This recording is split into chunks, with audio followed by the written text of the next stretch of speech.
Greetings to you, Lagos, Nigeria. I still remain Salami Abiodun, your host for our laudable program popularly known as The Politics Today. On this week, we have one of our executive guests for today. Can we meet you in person, sir? My name is George Babatunde. I'm the Senior Special Assistant to the Lagos State Governor on Local Government and Rural Development. Wow, you're welcome to this program. Thank you very much. All right, sir. Basically, we'd like to ask you, what can you tell us about the political measures put in place within Surulere and Lagos, and from your own point of view, how you can embrace it, sir? Kudos to our Right Honourable Speaker, Honourable Femi Gbajabiamila, who now is the Chief of Staff to the President of the Federal Government. So you can see that he has put a lot of measures in place that in getting elected and appointed positions, there is a system to it whereby people don't just come from outside. You have to be someone that has worked over the years and someone that is well known in your community. A perfect example is the most recent one, which is Honorable Gambe Yusuf, the chairman of Surulere Local Government. If you look at the trajectory, he had been a councillor before in the past. He was a vice chairman, and we saw what he did in those times before he became the chairman. And from the good job he had done, the roads, the welfare packages, we saw that he got a second term unopposed, smoothly. So I think we had very good measure. And until Lagos State, with the precedence of our President of the Federal Republic of Nigeria, Bola Ahmed Tinubu, you can see that he has put a measure and structure in place so that people go through the ranks. Wow. If you look at how the governor came in, he used to be a special advisor, then became a commissioner over the years, then took time off, then he was in the LSDPC as the MD of Lagos State Property Development Corporation, then now he became governor of the state. So he has a very good understanding of it. That's why when he came on board, everything started moving smoothly. Wow, thank you so much. Lagos State Governor, in person of Governor Babajide Olusola Sanwo-Olu, has truly led by a good example, as our President, His Excellency Asiwaju Bola Ahmed Tinubu, has laid out a platform that everybody is really following the footsteps, and that is what is making Lagos State to be at the top of every other state. What has been your responsibility in an SSA to the Governor of Lagos State? Okay, so my office has to do with local government administration and also rural development. And in the area of local government administration, like we all know, Governor Babajide Olusola Sanwo-Olu has given local government autonomy since he has become governor. He doesn't tamper with their funds are released to them. That's why you can see that a lot of projects are going on in the different local governments. Because if you see local governments where their funds are being held, you will not see developmental projects. Like I will tell you, the administration that just ended, the last set of local government chairmen that just ended their tenure, going into a new tenure, you could see a lot of laudable projects. You could see in Bariga what Honorable Kolade did. You could see in Koshofe, Honorable Moyo Ogunlewe completed 40 roads in 4 years. Even before the end of his first year tenure, he commissioned 7 roads in 1 week. Wow, that's kudos to the local government and kudos to the executive governor of Lagos State, Honorable Babajide Olusola Sanwo-Olu. If not, that wouldn't have been possible. He doesn't tamper with their funds get to them in time. In the rural development aspect, we relate with the CDAs, which they are community development associations, which you come try to get their needs, how government can support each community, what developmental needs they have, and we come and help them take that to the governor, and a lot of them have been benefiting different projects. That's why you see these days, after the governor commissions a project, they have the CDAs there where they hand over the project to them, that this is your project, this is what you asked for, own it, and don't let people come and damage it. And also there's a Center for Rural Development which deals with rural areas, because these days in other climes, other states, you see they focus more on the urban areas. But Governor Babajide has said that rural areas need to develop too. That way you don't just have people migrating from the rural areas and come and jump pack the urban areas. So we tend to find out what they need and bring development to them in different aspects: rural water, rural electrification. Because you know, when there's electrification, markets develops. Definitely. People in the rural areas can trade. They can extend their markets, their shops beyond 6, 7 when there's no light, when everywhere is lit up. So that we bring development. We also train them in rural farming and empower them. Recently, we did a program where about over 500 people were trained on fish farming in Etiosa local government, and they were also empowered. So we don't just train, we empower them so that when you go back, what you've learned, you have the resources to grow your business. All right, thank you so much, sir. As you all have seen, the responsibility of the SSA to the governor, which is really doing wonderfully well in his own role to play, and it has been a wonderful one for not too young to roll, because he's a youth, a vibrant youth like us, and he's really doing wonderfully well in his own role and representing the good people of Surulere and Lagos at large. And it's just for you to know where you're coming from. You need to prepare yourself against any opportunity that is coming towards your way, and that's the reason why you can see that SSA is really doing exceedingly well in his own role. The scorecard of the governor of Lagos State and the Right Honorable Femi Gbajabiamila, the Chief of Staff to the President of the Federal Republic of Nigeria. So if we're going to talk of scorecard, let me start from the Chief of Staff to the President of the Federal Republic of Nigeria, Right Honorable Femi Gbajabiamila. This is a man that did over 240 something roads in Surulere local government. This is a man that recently developed buildings in barracks so that the police, their living condition is presentable, they are comfortable. That will motivate them more. This is a man that has empowered people and supported the police with vehicles. This is a man that, I'm sure, not too far away from me when I was driving down, we saw the newly commissioned Femi Gbajabiamila General Hospital, fully commissioned and is already in use and well equipped. This is a man that brought us the National Open University. So what scorecard more than what we can see, not what we say, what we can verify with our eyes and what we are making use of. This is a man that empowers school students with laptops, teachers, and it's verifiable. Then when you talk about the governor, Mr. Babajide Olusola Sanwo-Olu, Selibu, and Mr. Infrastructure, this is a man who brought us the blue line. He brought us the red line. This is a man, in the course of improving the transport infrastructure, he didn't just give us the blue and red line, he constructed 5 bridges where he doesn't want people to cross the rail lines. We have one here in Tejosho, we have one in Ebutemeta, we have Mushin. This is a man that connected the bridge from Ifakojaye to Ojodo local government, the Abiola Onigemo bridge. This is a man that in the area of education, sometime in March, he developed classroom blocks in 16 schools and they were all commissioned on the same day simultaneously. This is a man that soon will be commissioning the Maryland bridge, Ojo Yararu, a very gigantic project. From Okpebi, linking to Maryland, so all the traffic, we are going to cut it. So I mean, wow. And this is a man that even in the area of housing, only recently, about 3 months ago, Obele Oniwala, over, I think it was about 300 flats, 300 plus. Also here in Olaleye, he still commissioned another, I think that was about 60 something. So I mean, the scorecard is there. And in the area of security, recently he gave out over 200 utility vehicles to security agencies across the state. So I mean, the scorecard speaks for itself. It speaks for itself. We speak projects, we speak work being done. We don't speak promises.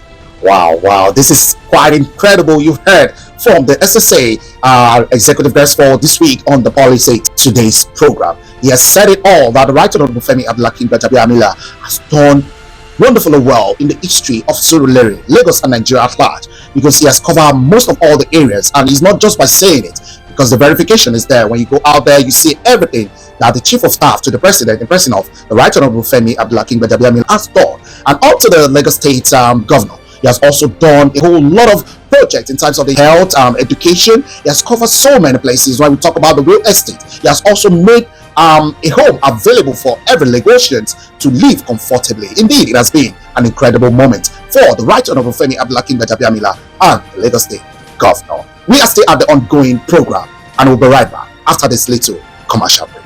Stay tuned. Lofty Barbecue Extravaganza. Get ready for a flavorful explosion. Our menu highlights are barbecue chicken and chips, shawarma, gizzard sticks, and lots more. Our contact address is number 15C Akinyemi Street off Empire, Surulere, Lagos, Nigeria. For order placement and home delivery, please contact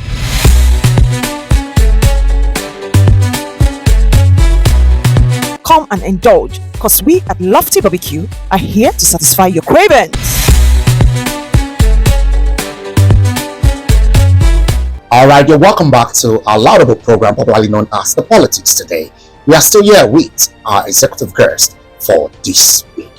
You're welcome once again, sir. Thank you very much. Alright, basically, we just want to quickly put this straight to every viewers and our loved ones out there, that The Politics Today will always be showing at every WhatsApp platform, social media handles, and YouTube channel on every Wednesday. Please always on standby to watch your favorite program with different executive guests from every part of Nigeria here on the program. What has been your contribution towards the growth and development of your community in Surulere?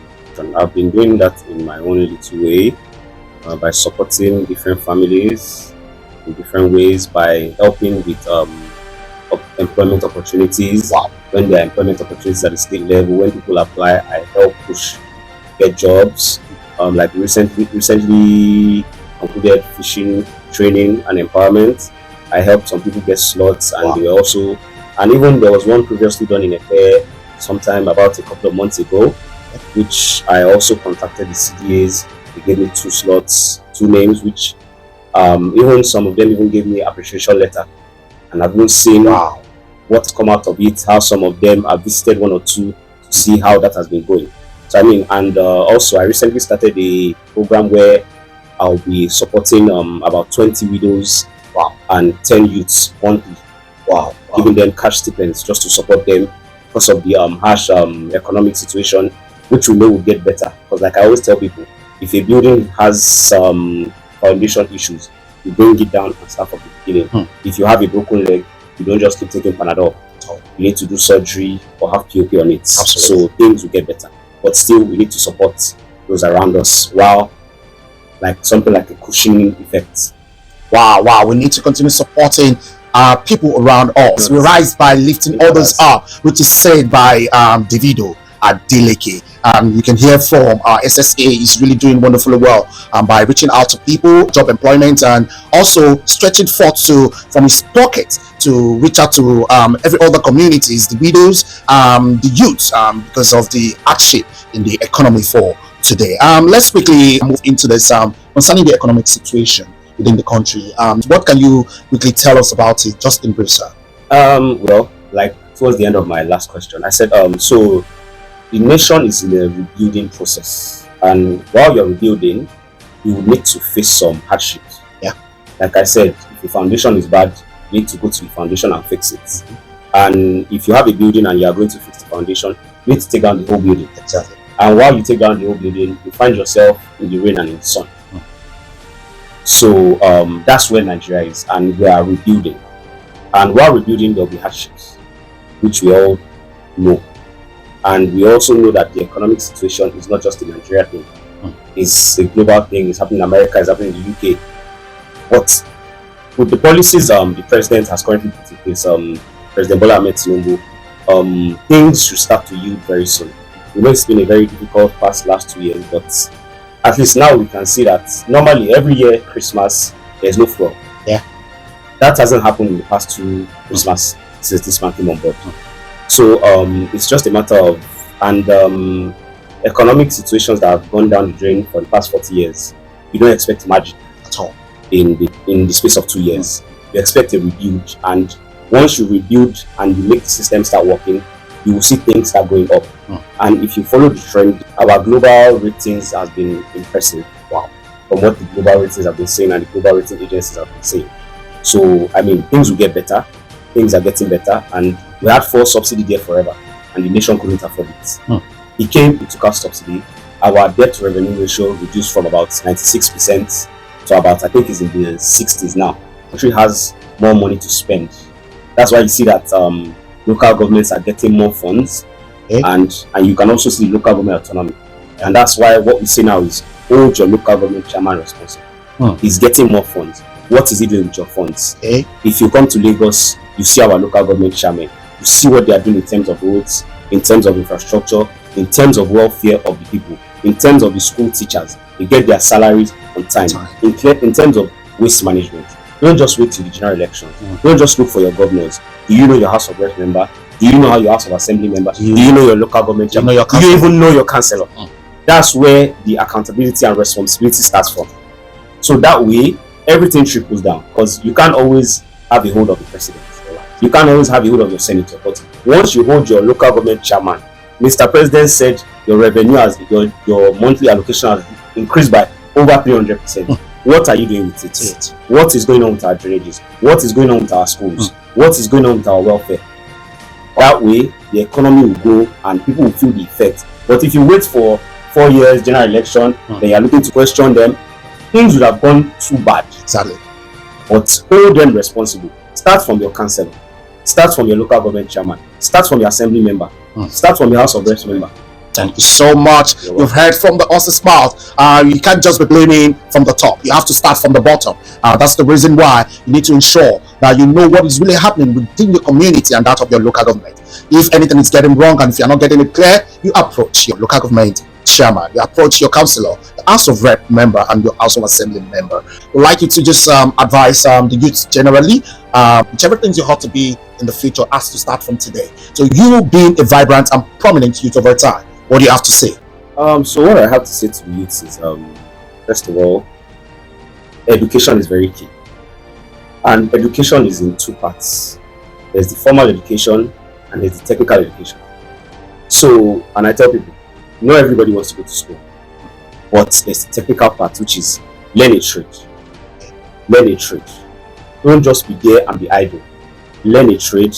If you don't want to go to school, learn a trade.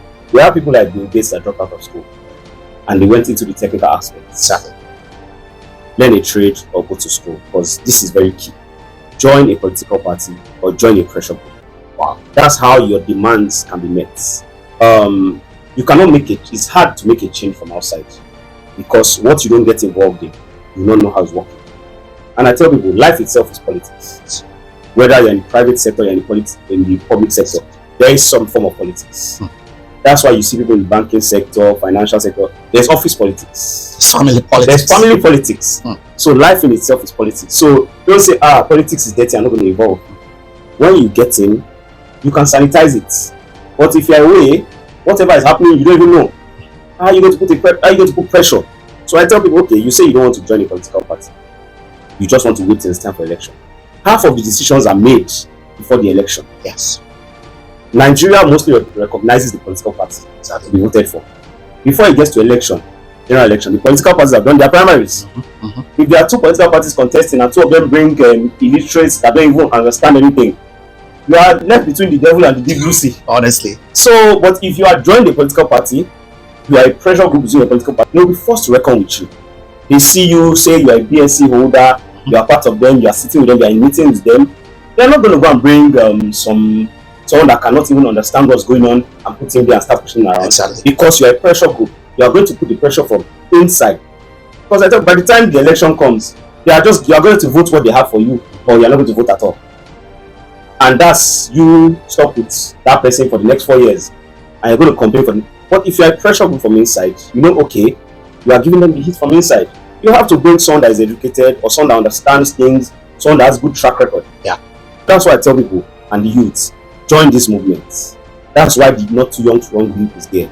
And if you look at Lagos, a lot of youths have been given opportunities. Exactly. If you also look at the cabinet of Lagos State Governor, you have commissioners and SAs that are less than 40.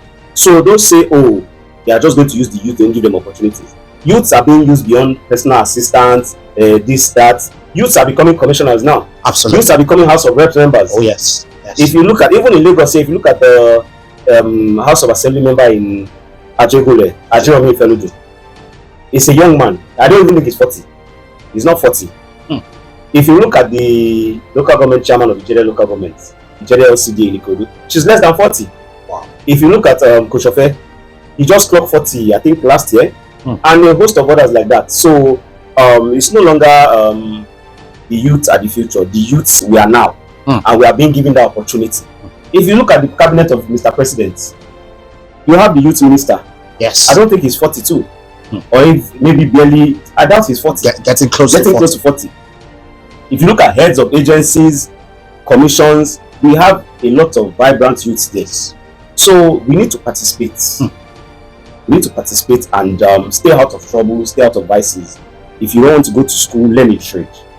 There are a lot of opportunities now, and we have a lot of platforms whereby you can push your trade without even paying. Yes. We've seen people go global with their trade and going online. Exactly. For the right reasons and for the right things. Thank you so much. Indeed, it has been an incredible moment with our executive guests for this week.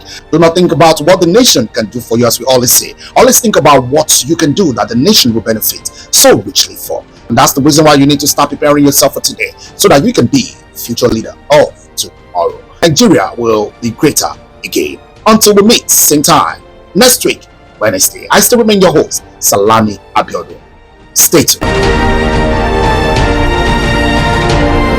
To you by Mycon TV. For more inquiries, please contact